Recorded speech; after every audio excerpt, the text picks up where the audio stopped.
Praise the lord. ప్రభునందు ప్రియులారా, బాగున్నారా? దేవుని యొక్క నమ్మకమైన నామమును బట్టి మీ అందరికీ వందనాలు. ప్రభు ఈరోజు వాక్యం ఏం చెప్తున్నారంటే, మొదటి పేతురు పత్రిక 5వ అధ్యాయంలో 6వ వచనము, దేవుడు తగిన సమయమందు మిమ్మును హెచ్చించునట్లు ఆయన బలిష్టమైన చేతి క్రింద దీన మనస్కులై ఉండండి.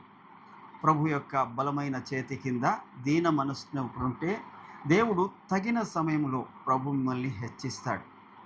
అవును, దేనికైనా తగిన సమయం రావాలి.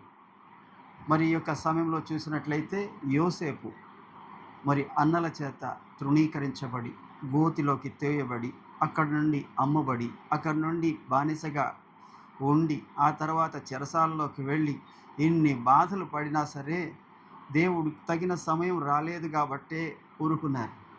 అది ఒక రోజున వచ్చింది. ఆ దినమున హెచ్చించారండి ప్రభు.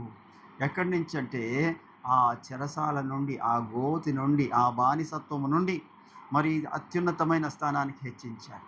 అలాగనే దావీదు ఒక గొల్లబాలుడు, గొర్రెల కాపరి.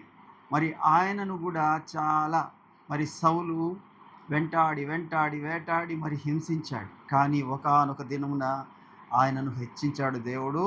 చూడండి, 40 సంవత్సరాలు ఏక చక్రాధిపత్యంతో మొత్తము అన్ని గోత్రాలకి రాజుగా ఉన్నాడు ఆయన.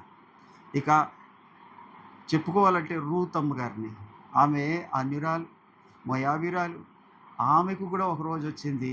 ప్రభు ఏం చేశారంటే తన యొక్క వంశావళిలో ఆమె పేరు కూడా హెచ్చించారు.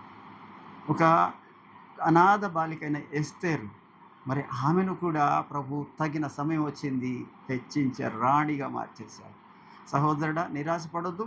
ప్రభు యొక్క టైంలోనే ఆయన చేస్తాడని అయితే ఎప్పుడు చేస్తాడని నువ్వు ఎదురు చూస్తున్నావేమో. నీ యొక్క నిరీక్షణ సమయము సంపూర్ణమైంది.